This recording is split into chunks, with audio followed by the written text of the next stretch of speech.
Heto na po ang 5 na unang nag-comment at 5 napili ko. Comment lang po kayo at kahit hindi kayo una baka mapili ko kayo sa shoutout. At ito na ang una na si Bien Tyrone, Lodi Reynold Castillo Violan, Lodi Cherry Patosa, Lodi Abdul Ariba, Lodi Pops Mac TV, Lodi Bern Pasigna Villamor, Lodi Thai Host Calanti, Lodi Eugene Mark Caridad, Lodi Jahakulin, Lodi V. Rodriguez. Maraming salamat po sa inyong lahat at kung bago ka pa lang dito, baka naman. Ika-146 na kabanata, sa pagpapatuloy. Sinabi ni Ryu sa kanya na hindi ko alam. Kailangan kong tanungin ang taong yun kapag nahanap na siya. Napasabi naman si Yeren sa kanyang isip na kapag nahanap niya ang taong yun. Dagdag pa niya sa isip habang makikita si Yonbi na tulad ng inaasahan, buhay ka pa rin saan man. Napatingin siya nang sabihin ni Ryu na pero, ano ang ibig sabihin ng kantang yun sa'yo, Lady na? Dagdag pa niya na may kwento ba sa likod ng kantang yun? Tumugon siya na noong unang panahon. Ang kantang yun, itinuro sa akin ng isang tao, na hindi ko kayang ilarawan sa salita. Sinabi sa kanya ni Ryu na mukhang ang taong hindi mo kayang pag-usapan ay wala sa tabi mo ngayon, Lady na.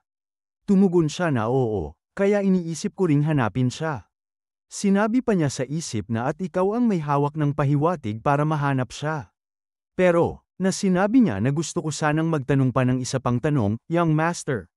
Dagdag pa niya sa isip na bilang isang taong hindi kinikilala si Yonbi bilang kanyang nakatatandang kapatid na babae. Para sa anong dahilan niya siya hinahanap? At sinabi niya kay Ryu na ano ang plano mong gawin kapag natagpuan mo na ang taong hinahanap mo.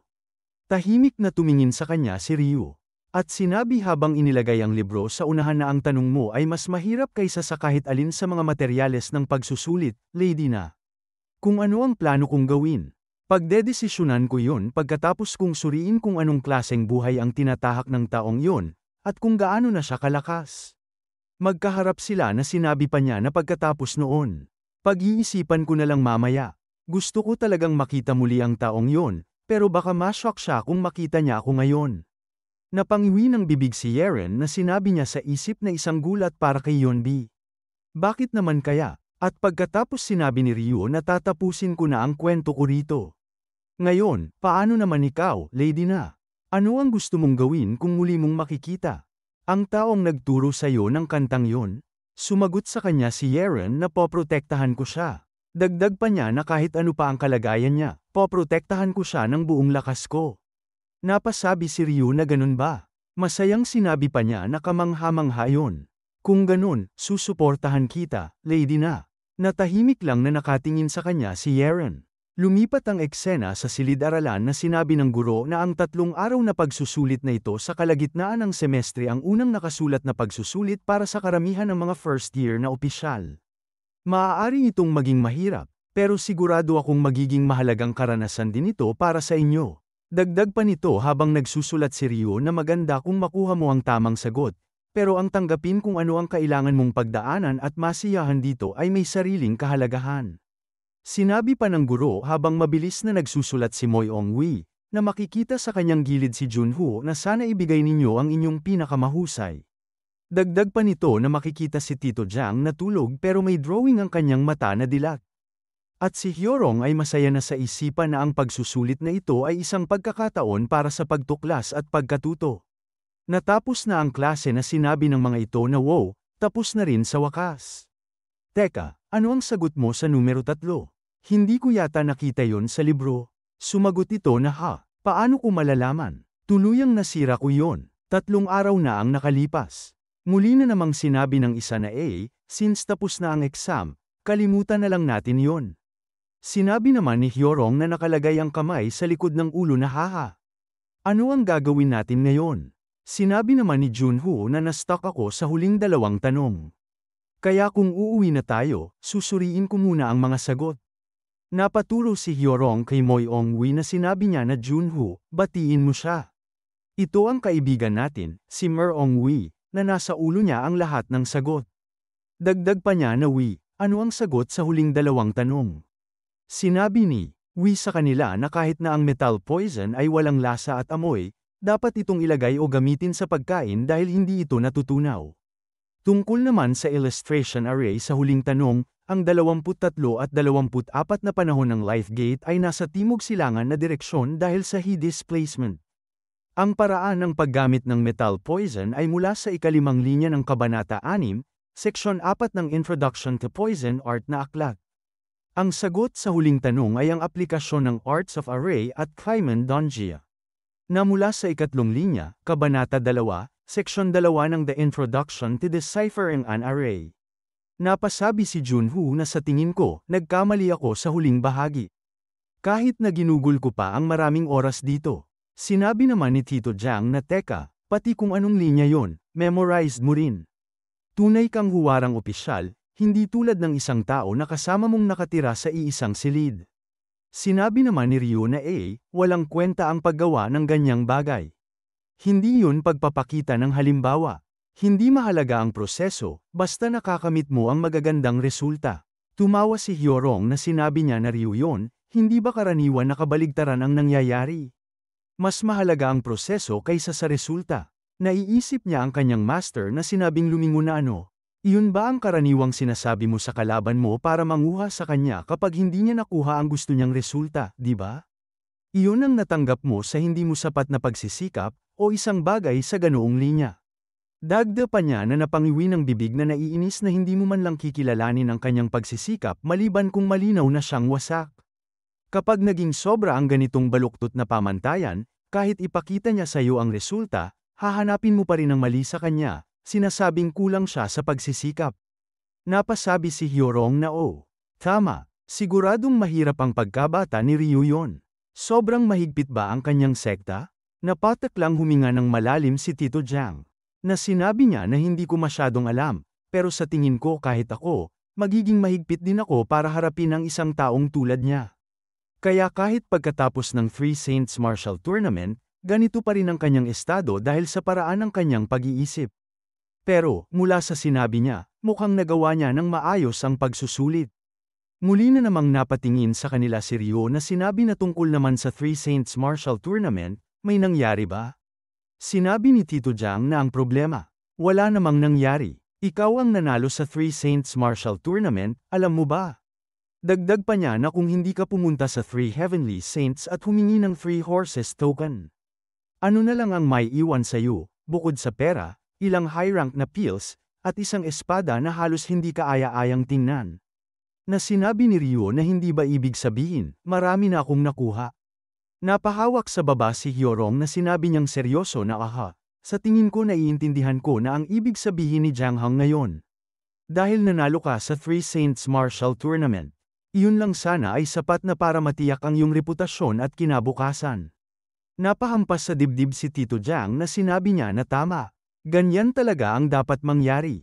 Dagdag pa niya na makikita ang mga elder na ito na ang nanalo sa Three Saints Martial Tournament. Kahit ang Miriam Alliance o ang Academy, siguradong nagkakagulo sila para ma-recruit ka bago ka pa man makagraduate. Sinabi pa ng elder na ito na ikaw ang nanalo sa Three Saints Martial Tournament. Matagal na naming hinihintay ang isang talentadong tulad mo. Sa amin ka na ngayon. Dagdag pa ni Tito Jiang na makikita ang elder na naka-violet na hindi lang yon. Hindi lang magiging maliwanag ang kinabukasan mo, kundi pati mga mayayamang mangangalakal at mga tao mula sa malalaking pamilya ay mag-uunahan para ialok sa iyo ang kanilang mga anak na babae. Na sinabi pa ng elder na tingnan mo, maganda at mabait talaga ang anak kong babae. Ano sa tingin mo, gusto mo bang maging manugang ko? Dagdag pa ng isa na kung mangako kang magpakasal sa aming pamilya, pupunuan namin ng ginto ang bawat hakbang na iyong tatahakin, young master. Dagdag pa ni Tito Jiang na makikita ang mga ito na hindi na kailangang sabihin, siguradong sisikat ka ng husto sa karamihan ng mga babae at lalaking opisyal sa academy. Napataas pa siya ng daliri na sinabi na pero paano naman ngayon? Tumingin ka sa paligid mo, na sinasabi ng mga tao sa kanya ang makapal na itim na buhok. Pakiramdam ko tinitingnan niya tayo. Iyon ang Lucky Zither Striker. Huwag kayong makipagmata at magpanggap na hindi ninyo siya nakita. Dagdag pa ng isa na kahit na ang 7 Absolute Godly Sword ay nasa tabi mismo ng tagapagbantay niya, huwag kayong magpabaya. Sinabi pa ng isa na tama. Kakaiba siya, kaya maaaring lumapit at bugbugin ka. Hindi ko talaga makuha kung bakit pumasok ang 7 Absolute Godly Sword doon sa Pretty Lady Association ng mga basura na yun. Napasabi naman si Junho na sobra na talaga sila. Sanay na ako kaya ayos lang sa akin. Pero totoo ang galing ni Ryu yon. At higit pa roon, pati ang 7 Absolute Godly Sword ay sinisiraan pa nila. Napahinga si Ryu na sinabi na well, ano pa ang magagawa ko kung yun lang ang nakikita nila. At dapat nga ay magpasalamat si Wii sa Absolute Association at sa iba pa dahil hindi naman sila dumikit sa kanya, di ba? Napatungo si Wii na sinabi niya na wala akong pakialam sa reputasyon, basta natutunan ko ang martial arts mo sa huli, dapat akong magpasalamat. Napasabi si Hyorong na para sa pagtatangkang gamitin ang Big Stinking Feet Star kay Wii. Medyo mabagsik ka talaga, Ryu yon. Dagdag pa ni Tito Jiang na ang katotohanang ginamit ang ganoong kakaibang kakayahan sa Three Saints martial art ay isang problema. Para sa mga tao, hindi lang ang resulta ang mahalaga, kundi pati ang proseso. Ito ay tulad ng kislap na lumilitaw mula sa iyong pagsisikap at matatag na kalooban. Pumaypay ng kamay si Ryu na sinabi niya na kung ganun ang kaso. Hindi na bale, matagal ko nang isinuko ang lahat ng aking lakas at paninindigan. Dagdag pa niya habang napatingala sa itaas si Hyorong na nagawa ko namang gamitin ang pagkakataong ito para makamit ang gusto kong gawin. Napasabi si Hyorong na Ryu yon, hindi ba si Urumi yon? Na makikita ang lawi ni Ryu na pababa sa kanya. Na ito ay damapo sa kanyang kamay na sinabi niya na ano kaya ito.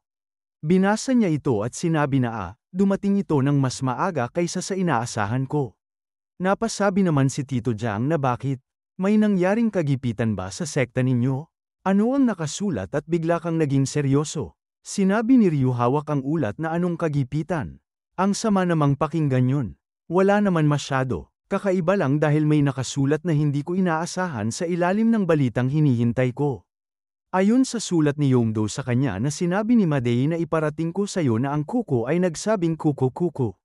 At sa loob ng 2 araw ay ang laban sa pagitan ng Red Vermilion Squad at ng Azure Dragon Squad. At dito na po nagtatapos ang ika-146 na kabanata.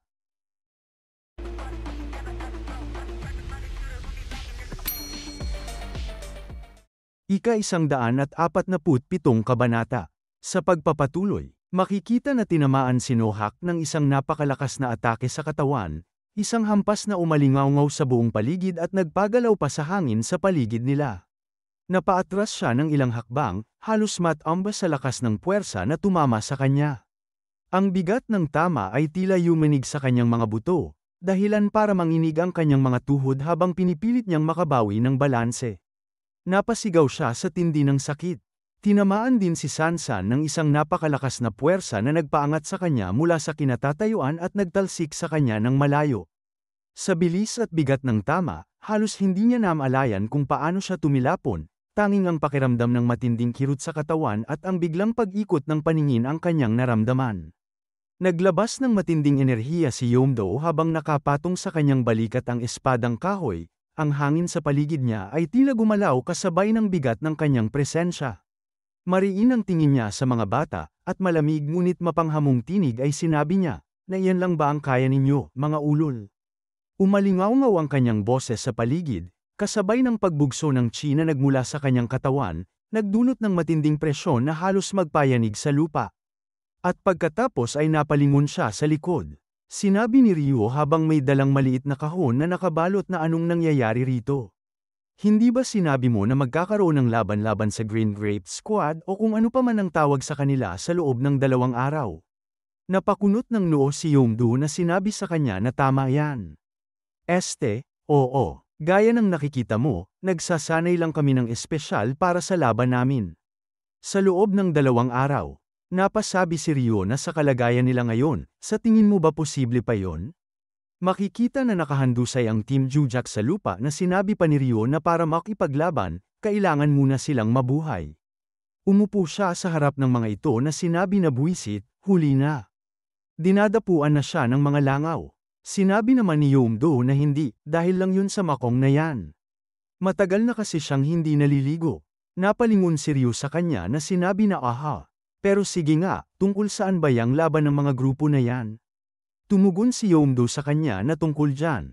Na naalala niya ang sinabi ni Principal Ping na ang laban sa pagitan ng Red Vermilion Squad at ng Azure Dragon Squad sa pagkakataong ito ay isang labanang pangkoponan.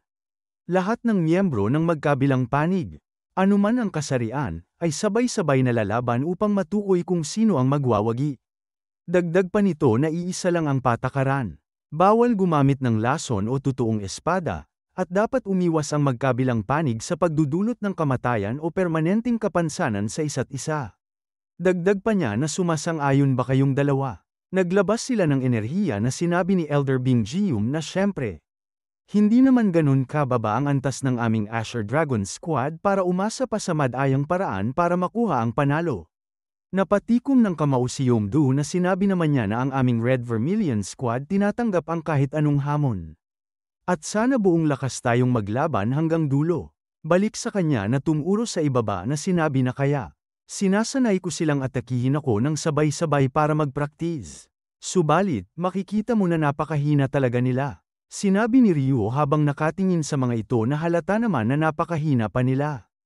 Kung isang round lang ang magpapasya, ayos na. Hindi na magiging abala. Tumayo siya habang nag-iisip na sinabi ng mga kasama, may narinig ako habang papunta rito. Sabi ng mga tao, magkakaroon daw ng di-opisyal na paligsahang o emergency tournament show para sa laban na ito.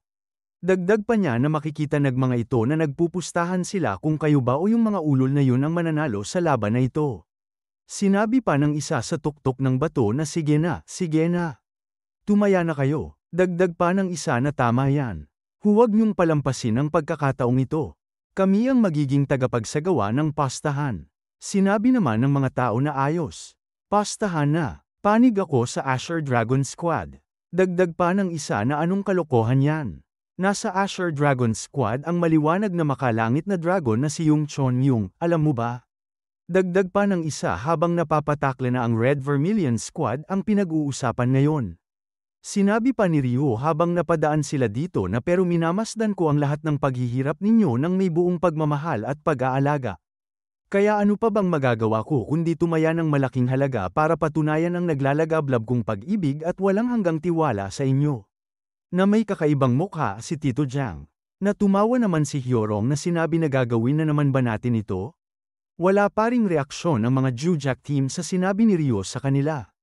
Sinabing muli ni Ryo habang hawak ang maliit na kahon na ngayon. Kung matalo kayo, magiging pulubi ako at itataboy sa kalye. Baka kailanganin kong makipaglaban sa iba pang miyembro ng sekta ng mga pulubi para makakuha ng pagkain. Makikita ang mga ito na wala pa ding reaksyon na sinabi pa niya na kung ganun, malulungkot ako ng labis. Sa puntong mawawala na ako sa katinoan. Pagdating ng oras na yun, hindi ko na alam kung ano ang mangyayari sa akin. O sa inyo rin. Nakangisi pa niyang sinabi na hanggang ngayon, tuwing nakikita ko kayong nagpapanggap na patay habang nagsasalita ako, bilang nakatatandang kapatid ninyo, gusto ko na talagang sumabog sa inis. Ano kaya ang iniisip niyo tungkol doon? Biglang tumayo ang mga ito na hamanay na sinigaw na nagkamalay na kami. Mananalo kami kahit ano paman, nakatatandang kapatid. Nakatingin sa kanya si Yomdu ng kakaiba habang binubuksan ni Ryu ang maliit na kahon na sinabi niya na talaga. Ang ginhawa, kung curious kayo kung ano ang mangyayari kapag natalo kayo, subukan ninyong matalo. Ibibigay ko sa inyo ang kasiyasang sagot na yan, kaya asahan ninyo. Sinigaw sa kanya ng mga ito na may takot sa mga mukha na hindi kami curious. Hindi kami kailanman matatalo, hindi namin inaabangan ang ganoon, kailanman. Ibinagsak ni Ryu ang maliit na kahon na sinabi niya na sa palagay ko, hindi naman masakit maging curious. Pero, sige na, pwede bang sabay-sabay nating sabihin ang A? Nagtataka ang Team Jujak na sinabi nila na A? At pagkatapos hinagis niya ang mga pil sa bibig ng mga ito. Makikita ang training ground na ito. Sinabi ng mga ito na kanya-kanyang nakaupo sa sahig na gusto ko na lang matulog ng ganito. Sa takbo ng mga bagay. Baka mamatay na tayo bago pa tayo lumaban laban sa Azure Dragon Squad. Sinabi pa ni Tang Sam kay Nohak na pero may pakiramdam akong mali. Pagkatapos kong kumain nung kanina, bigla akong gumaling pero ginamit kaya ng unang nakatatandang senior ang high-rank pills? Tumugon ito na tanga ka. Hindi kailanman gagawin ni unang nakatatandang kapatid yun. Malinaw na pinakain niya tayo ng matinding lason. Dagdag pa niya sa mga ito na siguradong matinding lason yun na papatay sa atin agad kapag natalo tayo sa Azure Dragon Squad. Sinabi pa ni Huangbo na imposible. Nakakatakot si unang nakatatandang kapatid, pero hindi naman siya aabot sa ganon. Dagdag pa ni Jium na nakalagay ang ulo sa lamesa na oo, baka nga high rank pills talaga yun. Kung siya yun, sigurado akong alam niyang mas kapaki-pakinabang na buhayin pa tayo ng matagal. Sinabi naman ni Moon Hai na halo yun ng Yellow Jade Pill, Purple Do Pill, at Heart Cleansing Pill. Dapat talaga itinakwil na ng pamilya Tang ang hanggal na si Tang Sam. Paano ba naman niya hindi nakilala kung ano yun kahit pagkatapos niyang kainin? Dagdag pa ni Okyo na ang Heart Cleansing Pill ay karaniwan lang. Pero yung dalawa, parang napakamahal. Kung matalo pa rin tayo kahit kumain na ng ganitong klase ng gamot, siguradong papatayin talaga tayo ni unang nakatatandang kapatid. Napasabi naman si Sansan na hindi ba ang Purple Do Pills ay gantimpala para sa nanalo sa Three Saints Martial Tournament? Bakit niya ibinigay sa atin yun? Mahal din ang Yellow Jade Pills, kaya saan niya nakuha ang mga yun? Natatakot na ako ngayon. Napasabi naman si Jean na ako rin, pero ang pinaka nakababahala sa akin ay kung ano ang sinabi ni unang nakatatandang kapatid sa huli. Naalala nila ang sinabi ni Ryo na dahil nakaayos na ang laban para sa inyo, wala nang dahilan para matalo kayo na parang mga hangal, di ba? Sige, magtrabaho tayo ng mabuti, lahat. Sinabi pa ni Jean na nang sabihin niya na nakaayos ang laban para sa atin, siguro dahil team fight ang laban. Sinabi pa ni Gangsang na well, kung iisipin mo, mas paborable sa atin ang group match kaysa one-on-one fight, dahil marami na tayong karanasan sa pakikipaglaban ng magkakasama. Nakapikit namang sinabi ni Hyunwon na sa tingin ko, ang pinakamahalaga nating bigyang pansin ay kung paano tayo matatalo kapag lumaban tayo ng walang plano. Sa totoo lang, kahit team fight ito, may mga bagay na kailangan nating seryosong isaalang-alang. Naiisip niya si Bright Heavenly Dragon, yung Chon Yung na sinabi na kailangan nating hanapan ng paraan para pigilin siya. Dagdag pa niya habang may madilim na reaksyon ng mukha na nakataya ang ating kinabukasan dito. Kung hindi natin siya mapigilan at matalo tayo, hindi niya tayo palalampasin. Makikita ang pader ng Academy na may nagsasalita na bakit kayo napakakinakabahan. Dagdag pa nito na itinuro si Bright Heavenly Dragon, yung Chon Yung na dahil madali natin silang matatalo sa one-on-one fight, malinaw na mananalo tayo sa team fight. Sino ba sa kanila ang kayang makipagsabayan sa Bright Heavenly Dragon? Nakangiting sinabi pa ng babaeng ito na kailan ko sinabi na kinakabahan ako. Batas ko lang na maging ganap na handa. At batang ginuha, sino ba ang nanalo sa Three Saints Martial Tournament? Naiinis nitong sinabi na bakit mo biglang binanggit ang isang walang hiya na nanalo lang sa tsamba.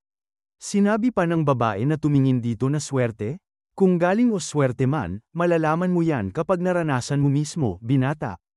Siya nga pala. Kilala mo ba si matandang Blaze Blade na nagrekomenda sa kanya sa akademya? Tunugon nito na ano bang gusto mong sabihin.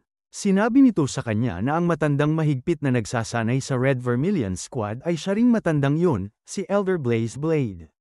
Sinabi naman ni Bright Heavenly Dragon, yung Chon Yung na totoo na sa maraming paraan ay naging kapana-panabik ang laban ng Three Saint Martial Arts. Sa tingin ko, dapat din nating abangan ang laban-laban sa Red Vermilion Squad. Ano, pero sige, medyo gabi na rin. Sigurado ka bang ayos ka lang mag-isa, binibining Ping?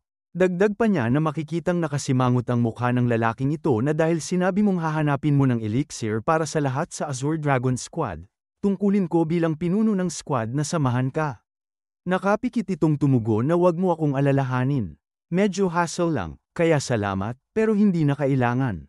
Na sinabi naman ng lalaking ito na bakit nandito ang gagawin yun sa ganitong oras.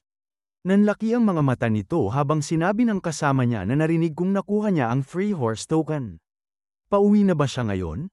Na si Ryo ay dumaan sa kayang harapan. Na pinagmamasdan nila, naiinis ang binata sa kanya na sinabi ng mahina na grabe naman. Ang hambog talaga ng mukhang na yun. Sinabi naman ni Bright Heavenly Dragon, yung Chon Myung na si Official Biryuyon dapat ang tumanggap sa koalisyon ng maliliit na sekta at 8 dakilang pamilya. Pero dumaan lang siya sa harap ng pinuno ng koalisyon, si Binibining Ping, na parang wala lang. May nangyari ba sa labas? Sinabi naman nito na kailangan ko pa bang malaman ang ganyang bagay? Tigilan mo na ang walang saysay mong pag-aalala at bumalik ka na. Please. Nagmamadali ako, kaya paumanhin. At pagkatapos ay mabilis itong tumakbo. Nagulat naman ang mga ito na napasabi na nako, siguradong mahirap itong basagin, kaya. Paano nga ba nangyari ito? Dagdag pa ng isa na oo nga, no. Ang gulo-gulo ng kwarto. Ayos ka lang ba, Ginoo? Napasabi naman ng mukhang hitong ito na may tumusok sa pader sa kanyang bandang gilid na ulo na ayos ka dyan. Bilasan mo at linisin mo to. Buwisit, yung demonyong yun, bakit pa niya gustong ulitin ang buong investigasyon? Sinabi naman sa kanya nito na sa totoo lang. Medyo kainahinala talaga, Ginoo. Wala na tayong nakuhang matibay na ebidensya, tapos biglang lumitaw ang mga ito isa-isa. Parang may kusang nagbigay sa atin bilang regalo. Tumugon ito na hindi lang basta regalo, kundi isang maayos na pinaghandaan na regalo. Hindi mo ba nakikita? Kahit doblehin pa ng demonyong yun ang binigay niyang pera, wala pa rin tayong mahahanap na bago. Makikita ang buwan sa langit na tumugon ng lalaki sa kanya na ano nang gagawin natin? Tungkol sa pangako nating muling magsiyasat. Tumugon sa kanya ang mukhang hito na magkunwari na lang kayo at magpalipas ng oras. Yung babaeng ang pangalan ay Rin. Nawala na siya ng tuluyan kasama ang ama niyang mga ngalakal. At pagkatapos malakas na naghihiyawan ang mga manunood na sinaiga ng announcer na mula ngayon, ang laban ng koponan sa pagitan ng Azure Dragon Squad laban sa Red Vermilion Squad ay magsisimula na. At dito na po nagtatapos ang ika-147 kabanata.